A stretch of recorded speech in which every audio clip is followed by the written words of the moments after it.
We're taking the lead, analyzing the game from the rink to the field. From the ice to the turf, we'll break it down, discussing every win and every loss in town. We'll talk about the Canucks and the Lions. We are your irrational fans. We are your irrational fans.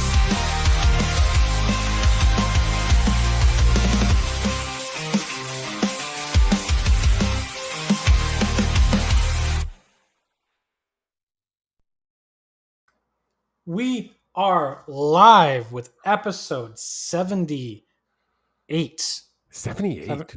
77. It says 77, but I think it might be 78. I might have titled Way it to wrong. go. You have one job. Either way, Jake. I have more than one job, all right? We are the Hughes Sports Podcast. I am, of course, your host, Jake Hughes, alongside the old man. Old man, how the hell are you doing?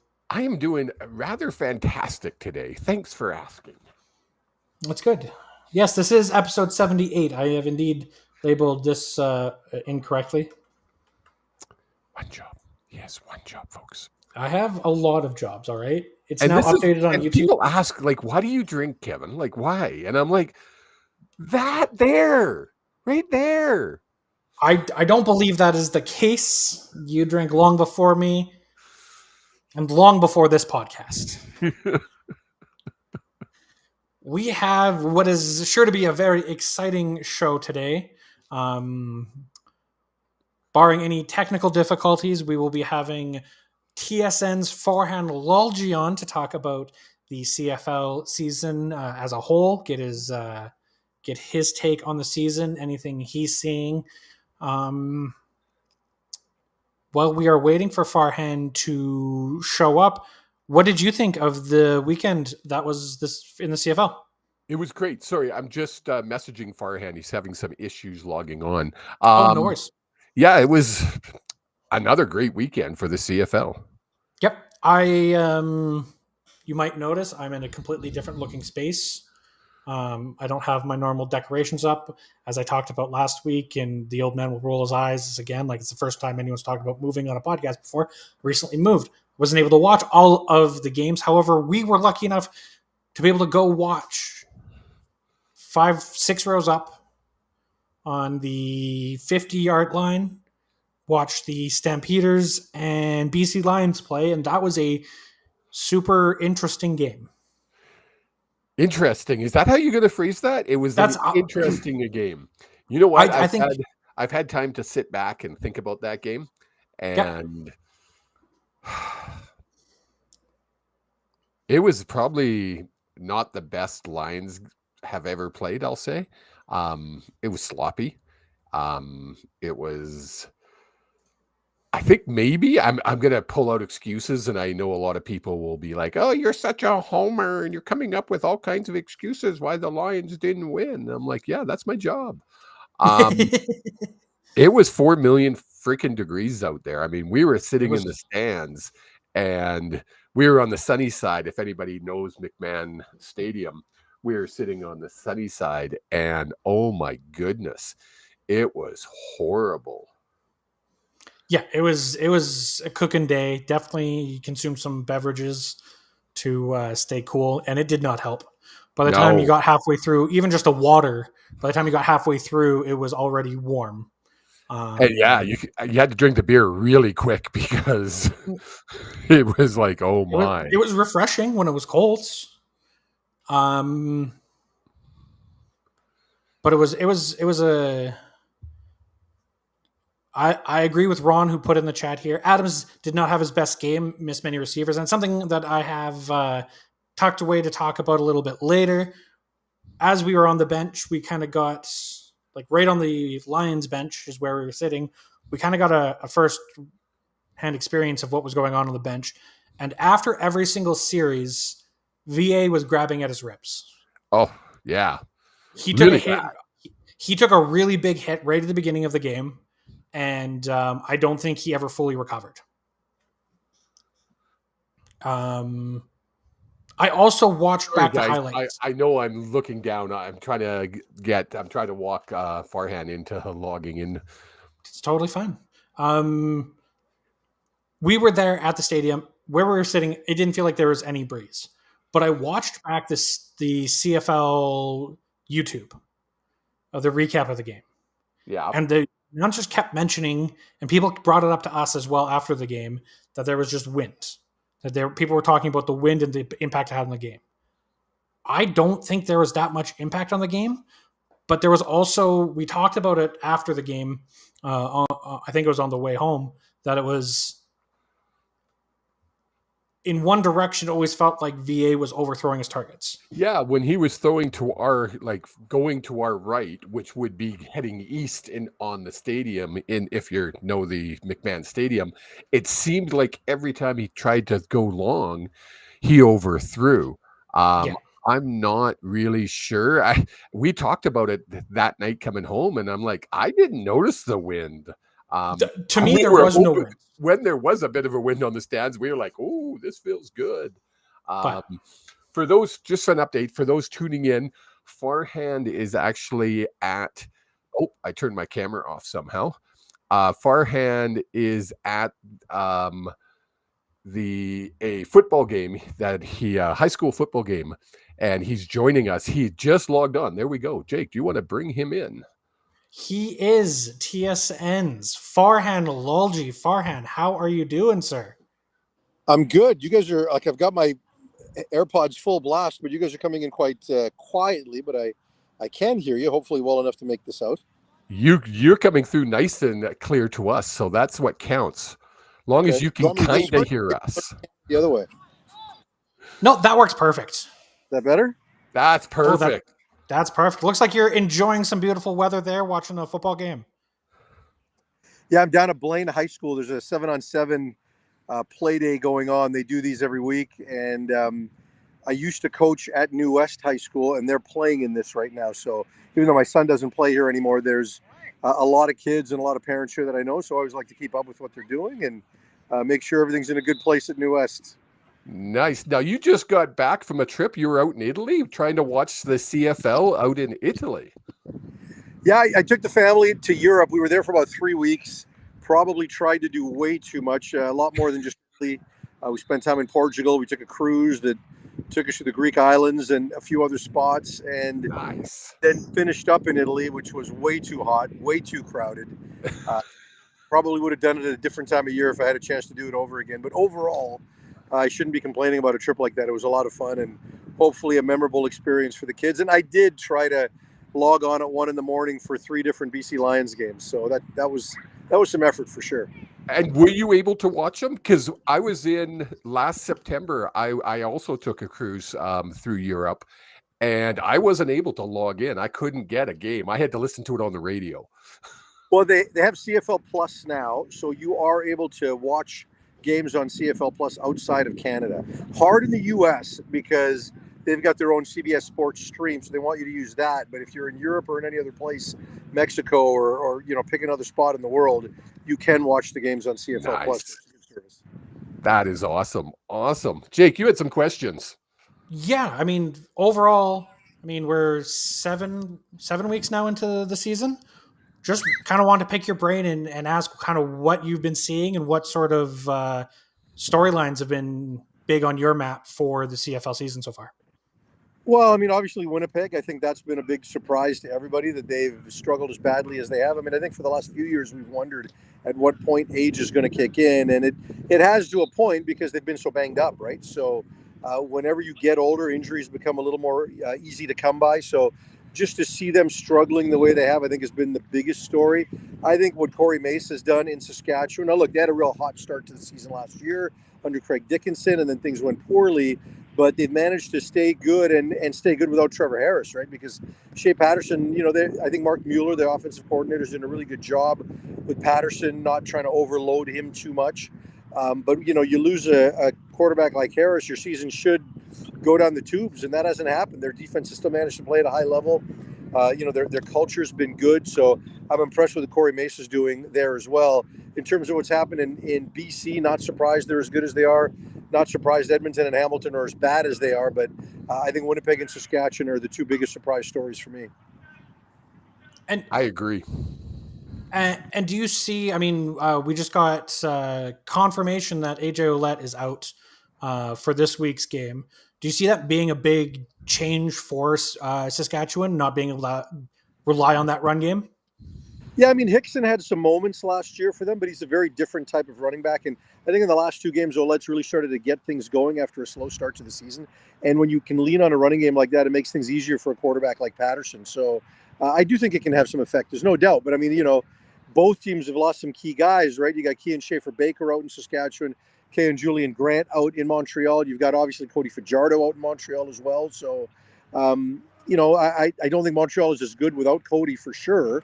So I don't see that. I don't see a scenario where, because there's no AJ Ouellette, the Saskatchewan can't win. That's fair. Okay, I'm changing my picks again. Glad I could help. Were you at? I asked because we were at the game, the BC Calgary game this weekend. You were at the game, correct? Yeah, I was there. We were noticing on the sidelines with Vernon Adams that after that first drive where he got hit real hard, he seemed to be grabbing at his midsection rib area. Do you believe that? I mean, it wasn't a standout performance from Vernon Adams past week, but do you think the ribs were kind of affecting him, causing him to miss the receivers as much as he did this past week? Yeah, I think the ribs were a factor. I noticed that as well. I mean, he got hit pretty well early by Cam Judge, by Brandon Dozier, and he was feeling it. But I also think the wind had a bit of an effect in that game, both as far as kickers are concerned, but certainly as far as VA is concerned. You look at that pass right at the end of the first quarter to Alex Hollins, who he's got wide open and he overthrows him. There were a few others like that kind of sailed on him that he's been so accurate with when he's been on the run. And you got to give Calgary credit. I mean, I think their defense did a really good job of paying attention to Hollins and Justin McInnes. I shouldn't say I'm surprised, but I'm disappointed they didn't run the ball more early on. I thought William Stanback was pretty good in that area. I think they should have leaned on him a little bit more, especially with the wind in the 2 quarters that they were dealing with it in the second and third, and also with VA dealing with his ribs. So I think the ribs were a small part of it, and the wind was probably a bigger part of it. It's funny because before you logged on, Jake and I were talking about it, and I have heard lots of people say the wind affected the game. We were 5 rows up sitting on the 50-yard line, and we didn't feel any wind, and we wanted it because it was so hot. But on that field, it was windy. Yeah, and you could see it in the flags at the top of the uprights as well, that it was having an impact. And, there's kind of an underrated moment in that game. I mentioned the Hollins pass that went incomplete. The ball hits the ground, and there's a second left, and they let it run, and they let the quarter run out. And as a result, Stefan Flintoff had to kick with the wind at his face instead of the wind at his back. And in the first quarter, he was hammering it because he had the wind behind him, right? Even on kickoffs as well. Yes. So all of a sudden, you get a short kick, which you get a great run back off of. And Calgary starts with the ball inside BC's 35-yard line, and they get the touchdown. And the entire second quarter was spent in BC's end, regardless of who had the ball. So the wind was having an impact. I talked to Flintoff at halftime about it, and he said, that it's a bit of a mess. And it's a warm wind, so but it's still a wind, right? I mean, it doesn't have to be a cold wind to be impactful, and I certainly do think it was. Now look, Jake Mayer did a good job navigating it. I think even when he was facing the wind, I think he did a good job throwing when he needed to. But Vernon does so much more off platform that sometimes when you want to push the ball down the field, it becomes harder in that scenario, and I think it had a greater effect on BC than it did on Calgary. Definitely. Now, with the Lions, what if you could make one change or one area of change that you could see? I always look at that offensive line because we talked about VA getting hit. Is that still a concern? I don't know. And I say that because I thought it was a real big concern the first game. They made some changes with Chris Schlugger at guard and Tyler Packer at center, and the line is stabilized. Didn't look as good in the last game, even though they only gave up the 1 sack. They did give up a lot of pressures, whereas BC had 2 sacks, and they got no pressure. So I think the line's going to be okay. Ken Perkins had an ugly game last year against Saskatchewan. He bounced back really well. I think he will here. I know he took some penalties in this one. I got to be honest, if I'm looking at where BC needs to improve, they don't have an impact pass rusher. So I know it's easy to pull at the low-hanging fruit and talk about the offensive line, but there are other areas where this team needs help. Now, I think I don't think their receiving core is deep enough in terms of impact guys like they had a year ago, but Keon Hatcher coming back in the next game will help that. Definitely. Goes, right? When they play really good defenses like Saskatchewan and Montreal again. But I don't think they've got an impact pass rusher. I think they've improved in the interior, but I think on the edges, they're not good enough. So they need to improve there. Awesome. And you've been covering the CFL probably as long as I've been watching the CFL, maybe a little less. Trades in the CFL, they just don't happen. So how do you improve that mid-season? Yeah, I mean, you've got to spend time at this part of the year developing your practice roster, right? And, BC had to dip into that with Schlugger very early, right? So now they're a little thinner there, right? Now they've got Goshen available, or sorry, not Goshen. They've got Michael Couture available to come back. Does that help them? I don't know, because like I said, I think Packers been pretty good in the middle. But in terms of just having import tackles available these guys don't grow on trees. They're hard to bring in. They're hard to develop. I mean, it's kind of something everybody is dealing with, right? Saskatchewan lost Jamarcus Hardrick, and their first game without Hardrick, they did okay. But I want to see a longer sample size to see if the guy they put in there can handle it, because Hardrick was such an important person on their team. So it's not easy to find American offensive tackles and drop them into the lineup. So, that's kind of what you need to do, because you're right. It's hard to make trades, because there's certain commodities that are precious and teams aren't trading them. And then those other commodities that are available, once teams find out you're looking to trade them, they assume because of something going on in terms of, off the field, discipline, locker room, whatever. And then they just wait for that player to get cut. So it's hard to make trades in this league. There's no doubt. Jake? Farhan, I want to say I appreciate the time. I know we're cutting into your personal time, so I do appreciate it. I have one last question, because I don't want to keep you too long. We are huge fans of Nathan Rourke. Me too. What do you think his chances of seeing snaps with the Giants this year? Or just in the NFL in general, not even just with the Giants? I'm disillusioned with what Nathan had to go through a year ago, right? Like, I really believe Nathan Rourke is not just good enough to be in the NFL. I think he's good enough to be a starter. I think Nathan Rourke would, if he started, would be in the top half of the league. I'm not suggesting he's Patrick Mahomes, but do I think he could be a top 15 quarterback in the NFL? I do, but he's got to get that opportunity. Now, look, they don't have a Trevor Lawrence who's kind of their franchise guy. I think I could absolutely see the Giants moving on from Daniel Jones at the end of the season. Do I think they would put him on the bench? Sure. Do I think they'd put Drew Lock on the bench? They've only got 1 year at $5 million invested in him. Sure. Can Nathan Rourke beat out Tommy DeVito for the third string job and be on the active roster? Sure. But a lot of those things have to happen in short order. Nathan will do everything to impress people, but are they going to give him an opportunity? When I went to training camp with the Jaguars last year, he got no reps, and that just sucked for him. I think in a given practice, he got 8 to 10 reps in Skelly and team and scout combined. And that's just not enough to get an evaluation. Then he turns in and has a great preseason anyway, but they'd already made their mind up, because what you find in the NFL is your backup quarterback isn't necessarily your second best quarterback. It's the quarterback that they've invested in. It's the quarterback that maybe makes the room work well, because he's kind of like an extra coach in terms of helping your starter get prepared. It's not necessarily the second best guy. So I don't know. Nathan wound up choosing Jacksonville because it was the most stable situation. And I agreed with him at the time. And he also got a bonus out of it. But in hindsight, maybe he could have gone to the most unstable situation, a place like the Raiders or a place like the Cardinals last year, where they just didn't have good players there. And those other guys that had no pedigree or similar pedigree to Rourke got opportunities. He just never got an opportunity. So we'll see what happens with the Giants. I'm curious to see what the preseason looks like. Just before I let you go, I got to follow up to that. How much longer do you think he will give the NFL before he comes back? Yeah, I don't think he comes back in September. I think if he comes back, it'll be at the end of the season. I think all 9 teams would move heaven and earth to try to get him. I think if he comes back, he really, really wants to be in BC. And I would think if he wants to come back, that's the way it would play out. But I don't think that if he gets cut, he'll come back immediately this summer. I think he'll kind of play it out and see if he gets picked up and all of that, and if the right situation occurs. But one more season, and then I think if it doesn't work out for him, he'll come back. Nice. I'd love for him to be hugely successful. We've been huge fans of his, but being a CFL fan for 50 plus years, I'd love to see him in this league too. Yeah, I would too, but I would prefer that he has success in the NFL because I think he could impact the sport at a greater level in Canada if we see him on an NFL field. More Yes. to play, and he has the ability to impact the game more that way. So that's kind of why I hope that happens for him. But if not, he can do great things for another decade in Canada. There's no doubt. Farhan, thank you so much. We won't keep you any longer. We appreciate your time. Enjoy that football game going on behind you. I was kind of watching, making sure no balls were coming at your head. All good. Wouldn't be the first time I got hit with a ball.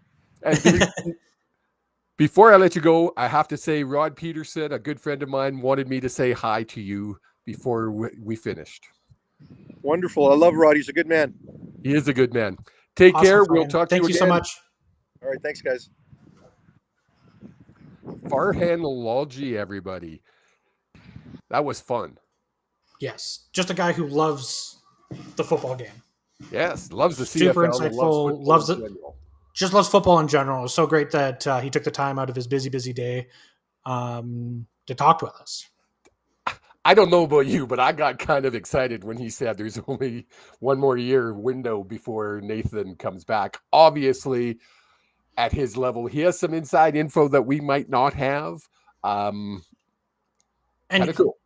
Even if he doesn't have inside info, he's been around it long enough. He can read the situations. Yeah, exactly.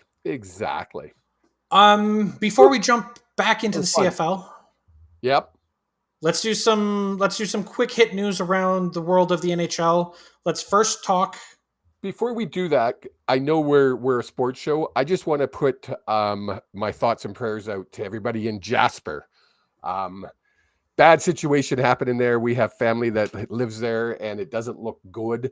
I'm glad everybody is out and safe, and everything else is just stuff. And so we're sending prayers and thoughts and prayers.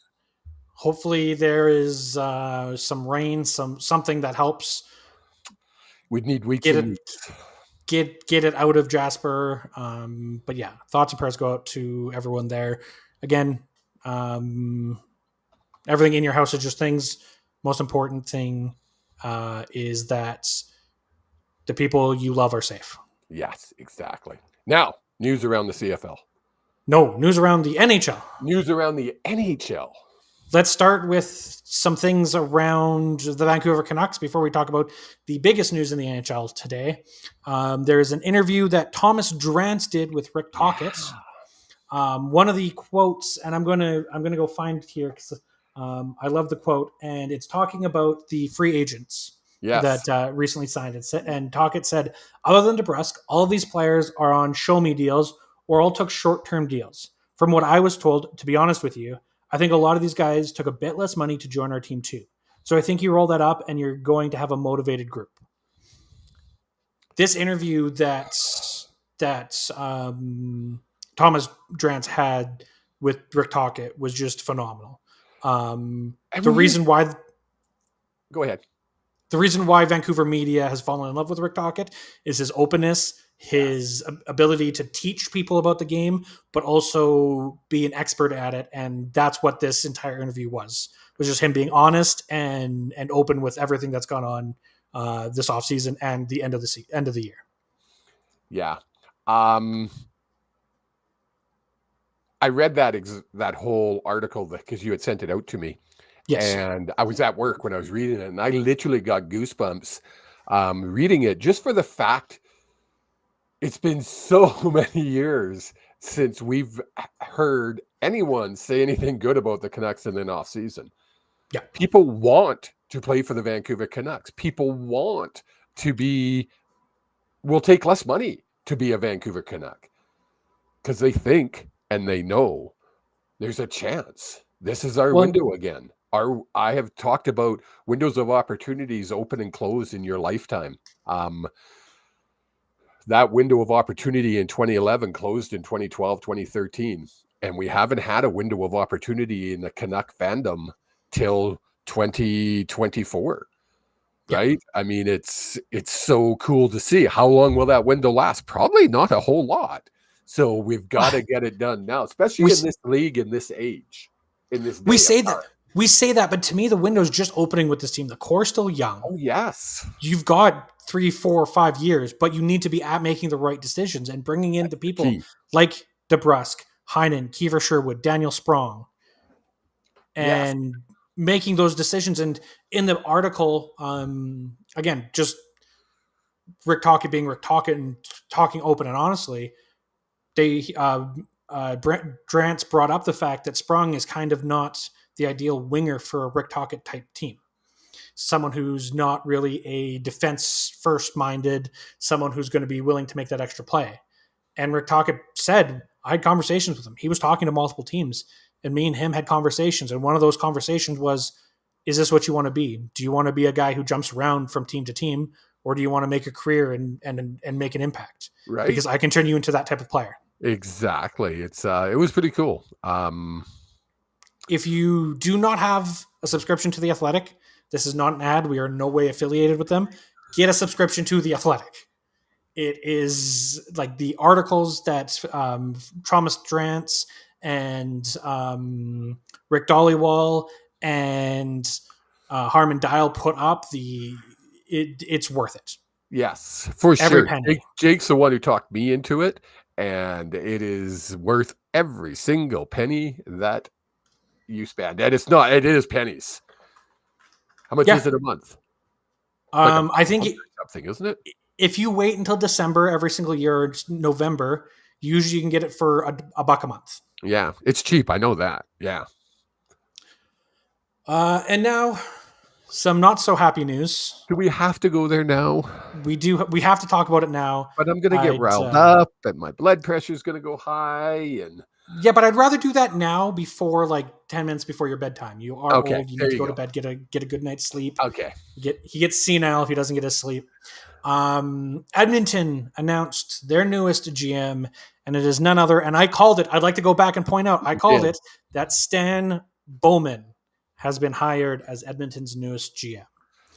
If you recognize the name Stan Bowman, you have probably been following hockey for a little while. He's actually named after the Stanley Cup. His full name is Stanley, in case you didn't know that. He was previously the general manager for the Chicago Blackhawks, and was found to be at fault for covering up, hiding, and in that sense promoting sexual assaults inside of the Blackhawks locker room. For any team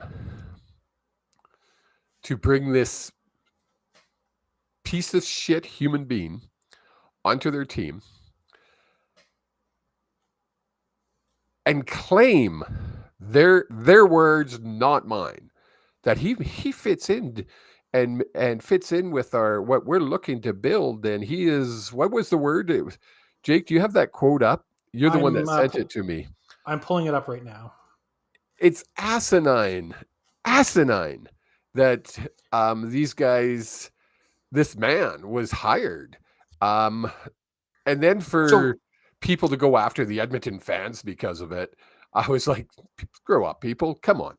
It has nothing to do with their fans. It's strictly a business decision that I think is a horrible business decision. Yeah, CEO Jeff Jackson, and this is a direct quote from his presser today, is, I believe his vast experience and proven success in this role, together with the important work he has done in his time away from the game, fits our goal of being best in class when it comes to all facets of our organization. See, and I struggled with this. I really did, because everybody deserves a second chance.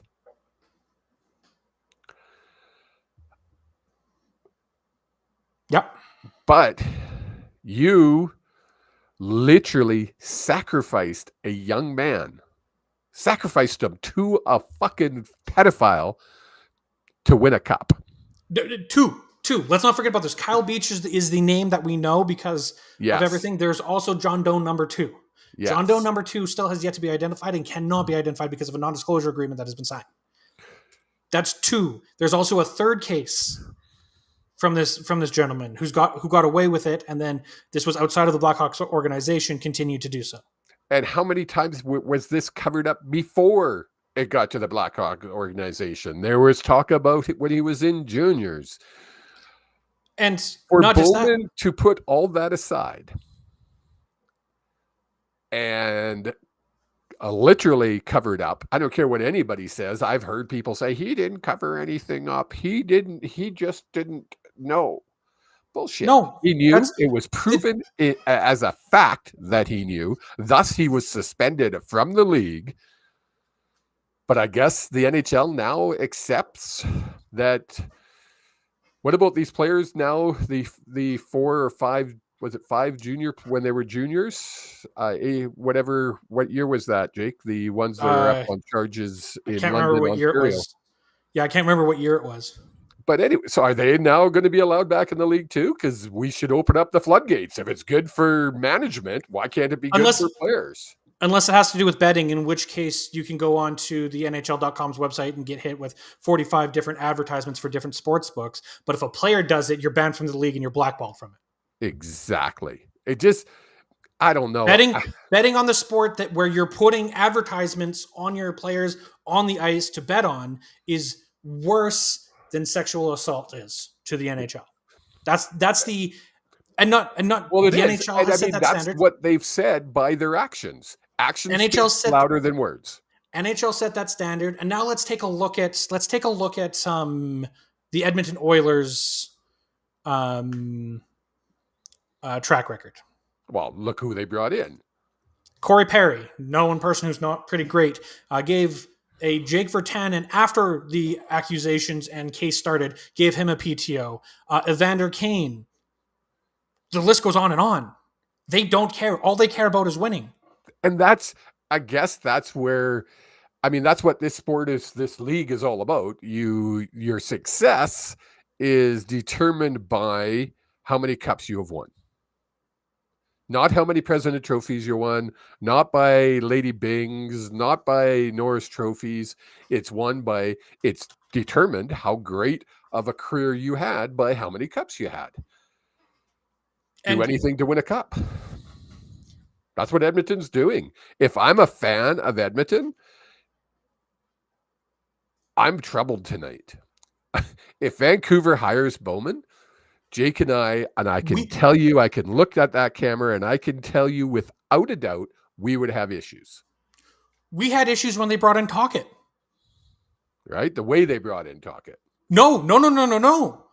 Let's not forget. Tocchet has had gambling issues in the past. Oh, that's right. He did. We talked about them and said, look, he's got to prove that he's a different person. He's come out and he's done that. Yes. I think Bowman has every right to be rehired in the league. But what has he done to prove in the public light that he's changed his thought process at all? Who cares about private conversations that no one can confirm or deny have happened and things like that? But he could have easily gone into a role where he's mentoring kids and he's mentoring coaches. And who knows? Maybe he has, and we don't know. But if it's not in the public light, how are we supposed to know about anything? Exactly. Have we ever heard? And I could be wrong, but have we ever heard from Bowman saying, "I'm sorry"? Yes, he has made an apology. Did he? Yeah, he did and it was a very formal public apology. He stood in front of a microphone after putting out a written statement. Right, I remember that. He did. He did. Don't get me wrong. He said he was sorry, but sorry only goes so far. I guess it's just the double standards the league is that the league has right now that is confusing me. Like you say, if you gamble, you're gone. You're out of sight. You're deleted, just like WWE does to some of their superstars. They just delete their history. They never existed. Shane Pinto. Anyone remember that name? Yeah. It was only in October of last year that we were talking about him because he got suspended 41 games on an expiring contract, which means he's never going to play again. Seems weird to me. Seems weird. And again, I got to let people know, I struggle with this because I believe everybody deserves a second chance. But then everybody deserves a second chance. You can't have one without the other. 100% agree. So that's my take. 100% agree. I'm still not an Edmonton fan. Never have been an Edmonton fan. Never will be an Edmonton fan. Raymond, we want to hear from you. I want to hear from anyone who's a Edmonton fan or people who aren't Edmonton fans. And I know Ron in chat here is saying he did make an apology and the team settled with the victim, but he does I think everyone's concern is there hasn't, for me anyways, and the concern I'm seeing is he hasn't made any public statements, anything to prove that he's changed. He said, yeah, he didn't do enough, but actions have consequences. And I'm sure he was paid very well for his 3 Stanley Cup wins that he inherited. Let's not kid ourselves. Stan Bowman gets a lot of credit for what happened in Chicago. He inherited a lot of that team. His trading has been very questionable at best. I don't know. I hope it's changed. I hope he's changed. It just looks bad on the league. It looks bad on the Oilers. As far as I hope he changed, I hope his morals have changed. That's what I mean. I mean, he didn't do anything to that child. To Kyle Beach. That young man. He didn't do anything to him. Or John Doe number 2. He didn't do anything to it. But he knew about it.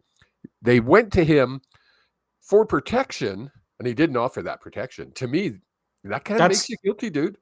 You didn't go to jail. It's the same as aiding and abetting a criminal. I knew he was on the run, but I didn't tell the cops about it. Yeah, that's a crime. In my basement. That low. Yeah. But struggles, but glad it's not my Canucks. Yes. Plus, I love seeing all the terrible trades that everyone thinks are going to happen now that Bowman's in charge. The best one that I got a chuckle out of is Podkolzin and a second for Draisaitl. We'll take it. Please let that happen. Please let that happen. Please let that happen. Before we jump into week 7 of the CFL, reviewing all the games, let's take a look at the sponsor of the show.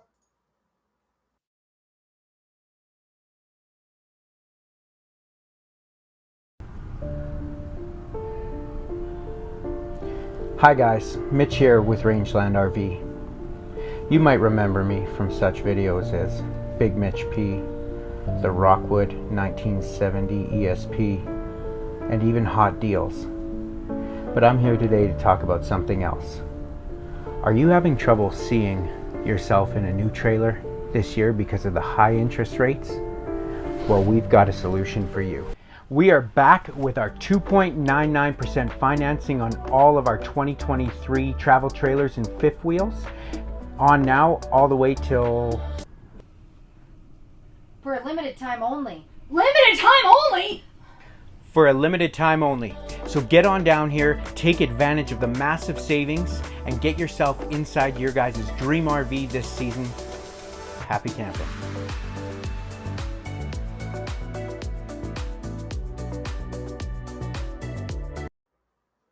Thank you so much to Rangeland RV for sponsoring the Hughes Sports Podcast. We do greatly appreciate it. And if you are in the market for a brand new RV, you can reach out to us, or you can go reach out specifically to the old man. You can hit him up on Twitter or X or whatever it is you want to call it at oldmanhsp, or through his Facebook, which I'm struggling to remember the name of it of. My Facebook is just Kevin Hughes. What are you talking about? No, your Facebook page you have, you meatball. RV sales done right. There you go. Thank you.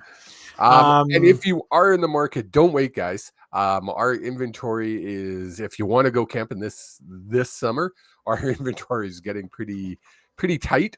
We are getting new units in, but it's not to the quantity that we had at the beginning of the season, obviously. So get in, say hi. So let's jump into the week that was in the CFL. on Friday night, the first game on Friday night, I almost said Thursday, but it was a doubleheader on Friday. It was We a had the double Edmonton header. Elks taking on the Ottawa Red Blacks, much to the chagrin of McLeod Bethel Thompson. The game did happen. He was fined yet again for talking about the scheduling.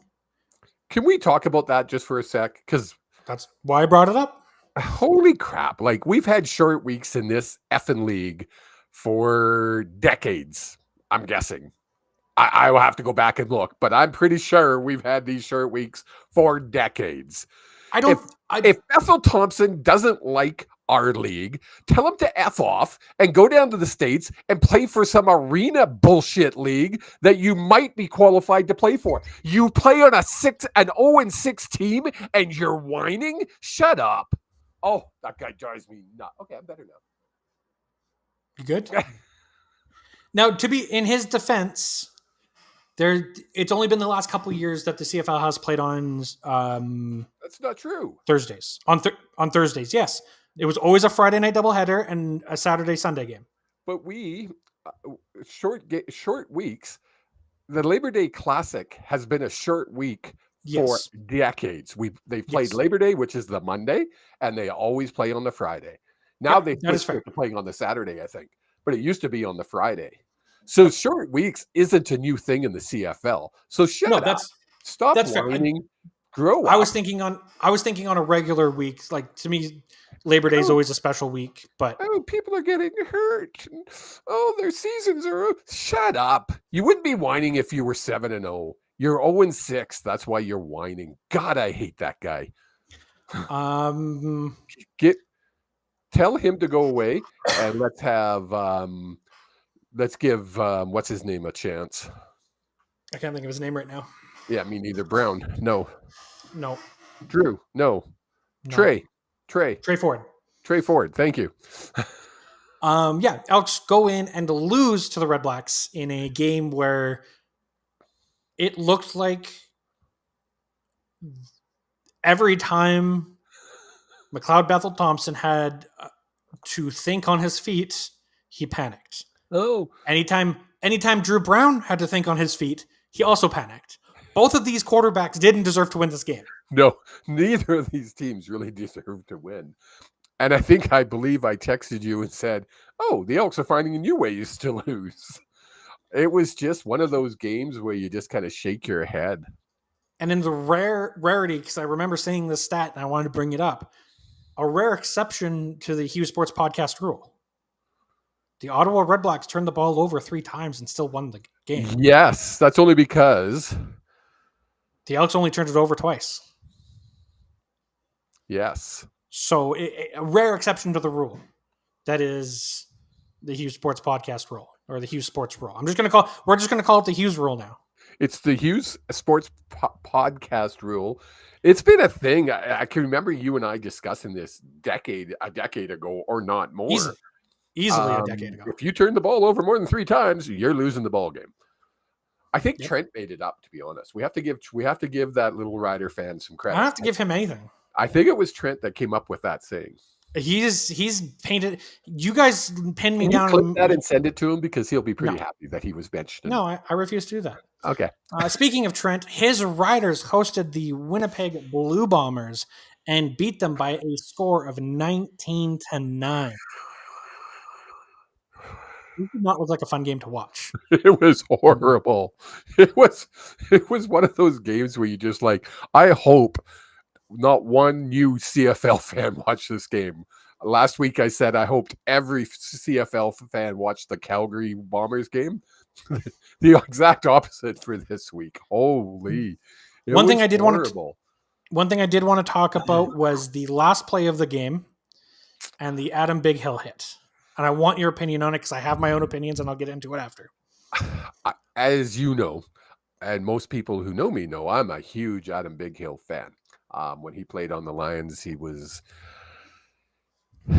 electrifying. He was. So the hit.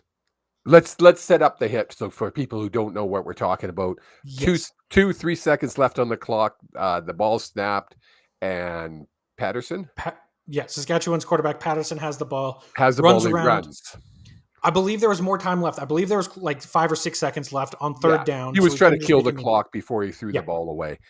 And Big Hill caught him, and he drove him to the freaking ground. Like, I'm surprised that kid got up. That's how hard he drove him. I kind of jumped out of my seat when I saw it happen.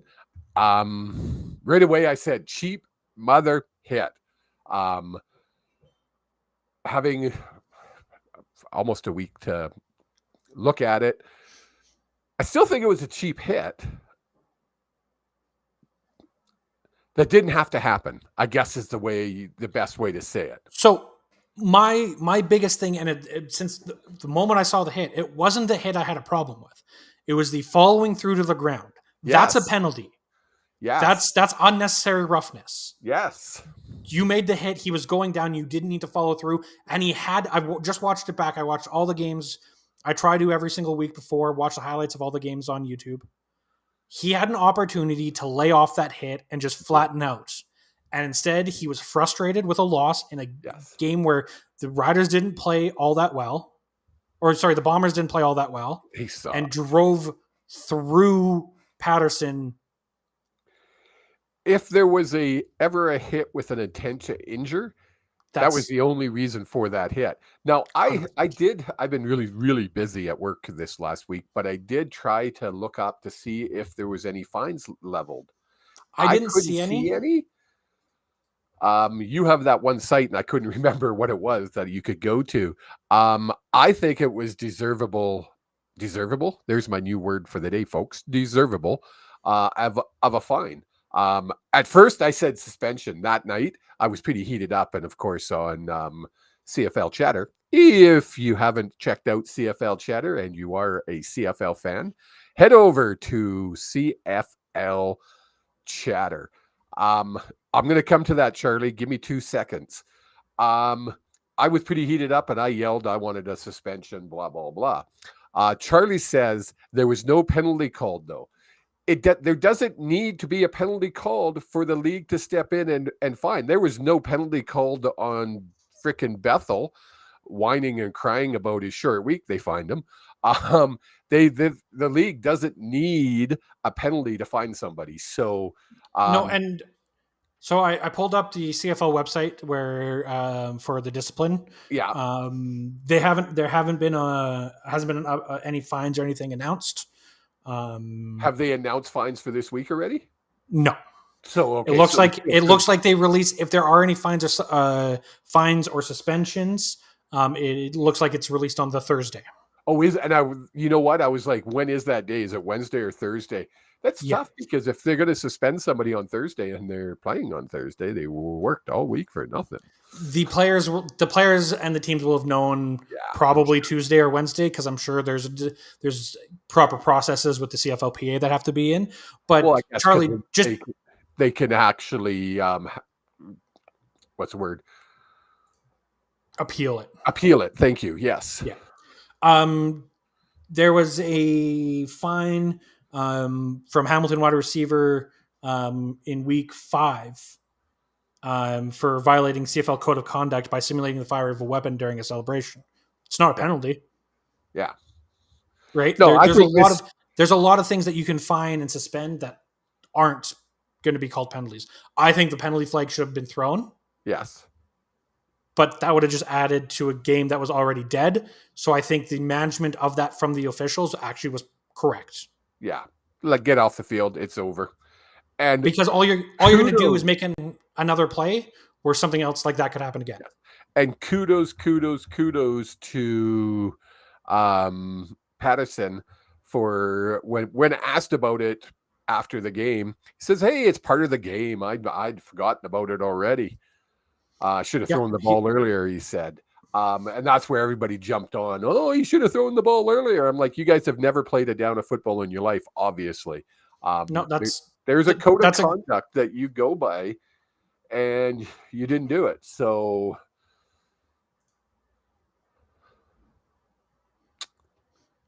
jumping ahead to Saturday, we had the Toronto Argonauts going into Hamilton and losing by a score of 27-24.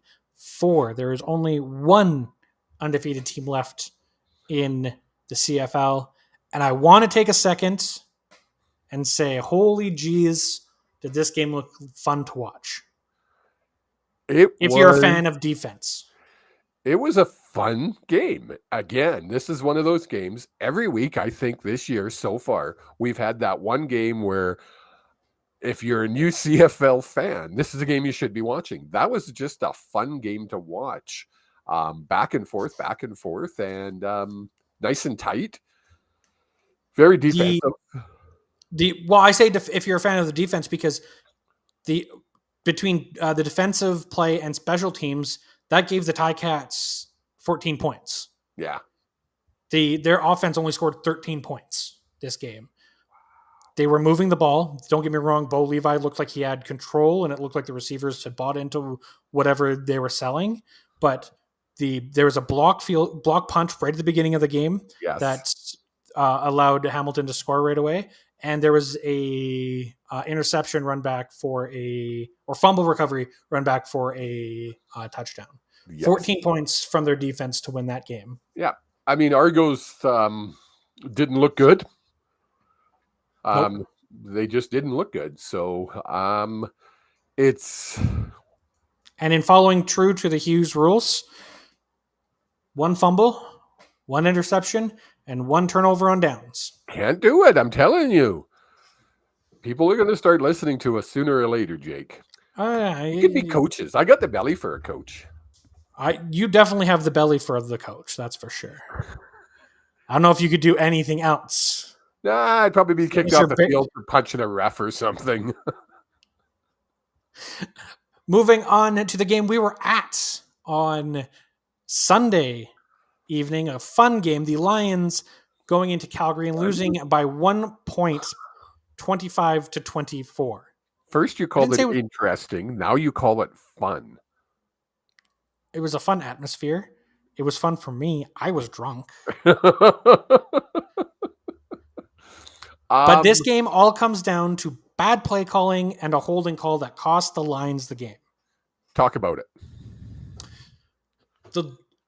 In the end of the third, at the last play of the third, the Lions had stopped. The Lions had stopped Calgary on the. No one wants to see your feet. Get your feet out of frame, you sicko. I'm putting my feet up because this could take a while. The Lions had stopped the Stampeders on the 1 yard line, maybe 2 yard line if you're lucky. After the brief intermission, the swap ends. Yes, right at the end. It was the end of the first? It was end of the third. End of the third, going into the fourth.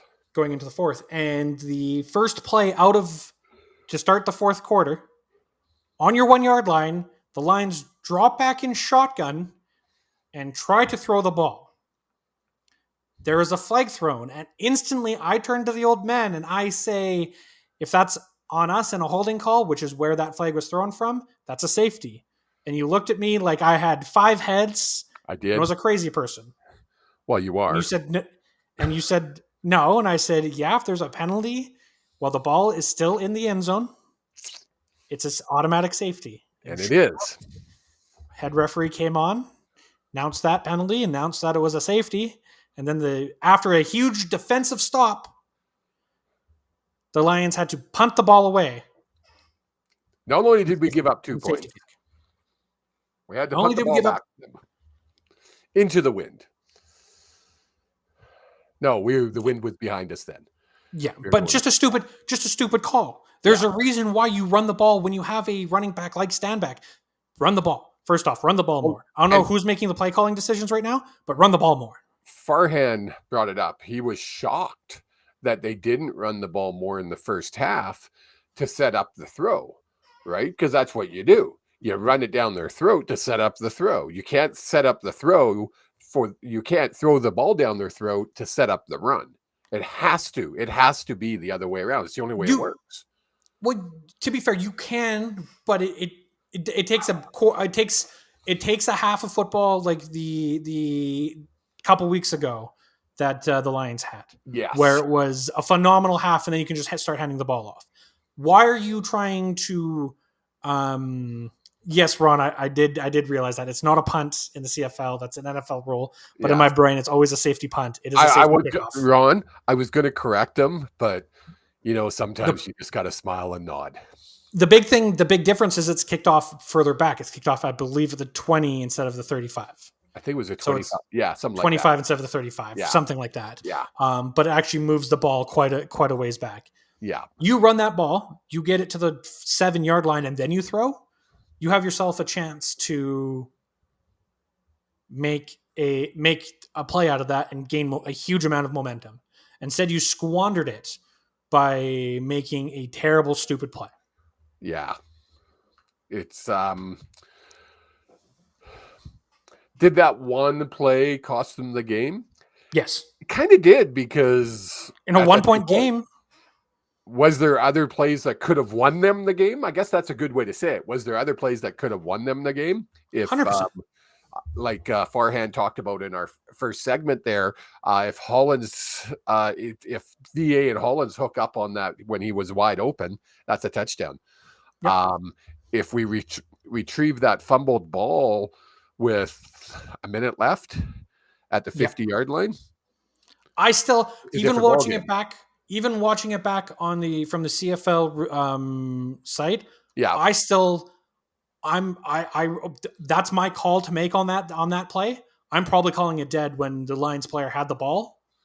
Well, and you had said that when we were at the game. And I watched it back, and I still think that's the case. His forearm was down, he had the ball underneath him, and it was here, and then popped out. Sorry, you can't see where I'm pointing, but he had it in his midsection. He didn't have clear control of it, but he had enough control that I think that's enough control. And folks, that's why we're called irrational fans. I think I took... No, the reason I'm called an irrational fan is because someone who probably watches a lot of football but has the most rose-colored glasses on, but 5 rows behind us, started yelling about the pass interference play on 18, what's his name, McInnes, and apparently Dickinson thought the same thing as that idiot and threw the challenge flag out, and it was clearly made contact before the ball came. I don't understand that challenge. What did the guy sitting beside us say? You're going down, running this way, and someone goes like that? That's usually pass interference. Like, don't get me wrong. The ball's over here. The ball's not there yet. Dave Dickinson's record when it comes to challenging is questionable at best. At best, questionable. I bet you if we research that, I bet you they keep that stat, and he probably has the worst challenge rate of any coach in the CFL because, and I love it, because he's an emotional coach. But we used to you need to have someone in your ear being like, Dave, no, we watched it back. Don't throw the fucking flag. Don't throw the flag, you idiot. I've seen it, Jake. 5 yards back, we sat for 8 years behind him, and he's you want to talk about irrational? That man's irrational.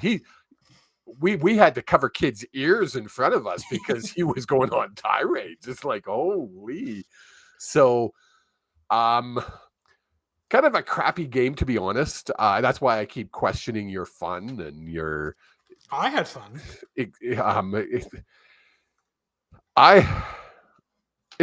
Obviously it was fun because I was with you.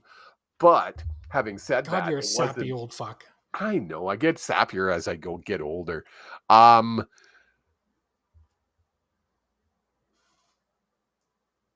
was I say? Oh, I don't think the Lions played very. I hate taking away from the team that won, and the Stamps deserve this win. And what's his name? Jake Mayer. His numbers were outstanding. Threw for over 300 yards. Yeah. Here, I want to pull it up because, 25 for 32, 7 drops or 7 incompletes, 3 touchdowns, 307 yards, an average of 9.6 yards. That's what you need. Exactly. No, I agree. Hopefully we have a bounce back game Yep. We're off for a week. We go into our bye, which is really nice. See Hopefully if gives Vernon time can to- heal up. Yep. We didn't talk about it with Farhan, but we were sure Vernon took some painkillers in the middle of that game. Or it could have been salt pills. Not really sure. Yeah, It let's go could with have salt been. pills. Could have been. Could have been. We didn't ask him. No, we didn't. You're right. We didn't ask him. But you know what we do every single week here on the Hughes Sports Podcast? We ask you. No, not you, the fan. You, the old man. Is it my favorite Predict segment of the show?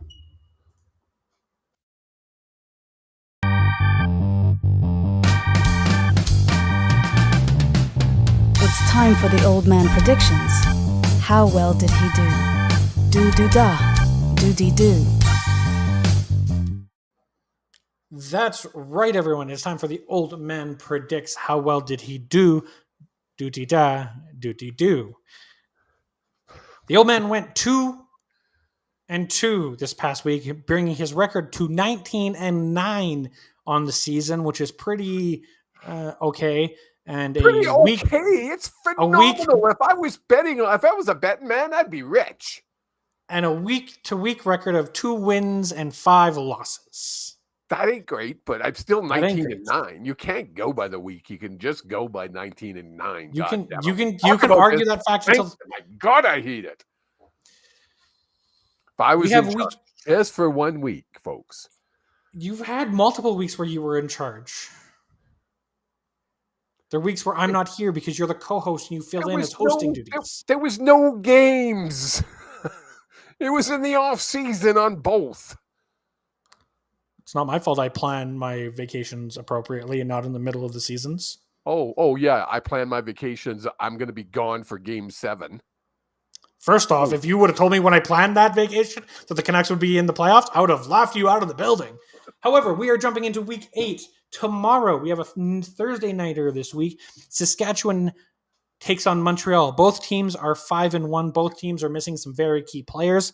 Old man, which way do you see this one was going? a hard one to pick. Sorry, I'm just pulling up my picks as I babble here because I'm old and I keep forgetting. I went back and forth. And it was funny because I had Saskatchewan, then I changed it, and then I took it back to Saskatchewan. Then I moved it just before the show. I moved it back to the L's. But now, after Farhan was talking to me, I'm going to leave it with the L's. We're going to leave it with the Owls. The Alouettes. The problem is I think I have more faith in Patterson than I do in Patterson without Ouellette than Montreal without Fajardo. Yes. Who's the backup? Arbuckle? No. Evans. Evans. Caleb thank you. Evans. Yeah. It is. We talked about this last week. It is not the same quarterback that was in Vancouver. It was Dane Evans was the quarterback that was in Vancouver or in BC. Charlie's picking the L's over Saskatchewan as well. Charlie, we're 1-1 right now. Friday, we have the 3-3 Calgary Stampeders going in to take on the 4-2 Ottawa Red Blacks. This one might shock you. Are you taking the Stamps? I'm taking the Stamps. Wow. I think they're going to be riding high after beating the best team in the West, and they got some proving to do. You guys don't know this, and I don't think the old man knows this either. Every time when we're doing the intro, I guess what I think the old man's going to pick. So if you ever see me typing afterwards, it's because he changed or he picks a team that was different than what I thought he was going to pick. Yeah, no, I took the Stamps on this one. He's changing things. And then we have the 2-5 Winnipeg Blue Bombers taking on the 3-3 Toronto Argonauts. I think the Duke comes in and he gallops over the Bombers. So you have to be old to get the Duke reference in galloping, okay? I'm assuming it's a horse of some sort. Okay, Ron, if you're still listening, you'll know who the Duke is. So you think they're Charlie, going to? apparently you're old too. You might know who the Duke is. Carry on. You think that Cameron Dukes is going to get the start here and not Arbuckle? It's a tough one, isn't it? I don't think it's that tough. You think they I go think with Arbuckles? I think Arbuckle came in the fourth there and just calmly led the team down, scored a touchdown, and I think it's his to lose right now. Don't get me wrong. I think both quarterbacks have a very short leash. Charlie's taking the Bombers, of course, because he's part of the Smurf Mafia, so know he's going to take it. He's irrational. It's okay. Then on Sunday, we're going to round out the week on Sunday with the 1-5 Hamilton Tiger Cats taking on the 0-6 Edmonton Elk. Do the Elk get their first win? No.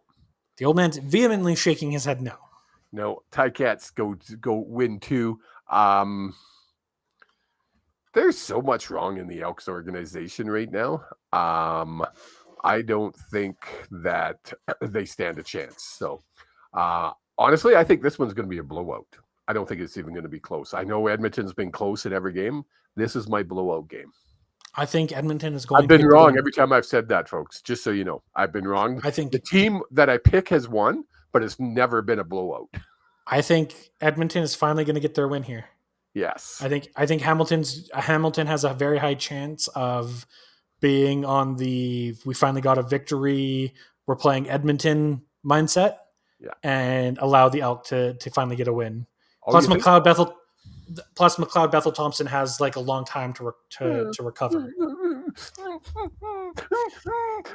So this week, for week 8, the old man has predicted the Montreal Alouettes, the Calgary Stampeders, the Toronto Argonauts, and the Hamilton Tiger Cats. He's taking over big baby.